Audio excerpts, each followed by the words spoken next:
Welcome to Spine Academy.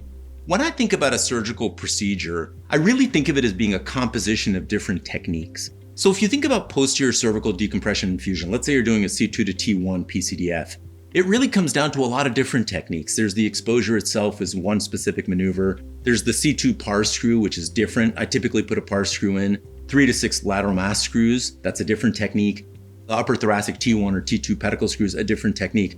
And then the laminectomy itself, a different technique as well. I think of the relationship between surgical techniques and surgical procedures as much like an opera, where you're putting all these pieces together. A surgical procedure, in my mind, is the composition of many surgical techniques.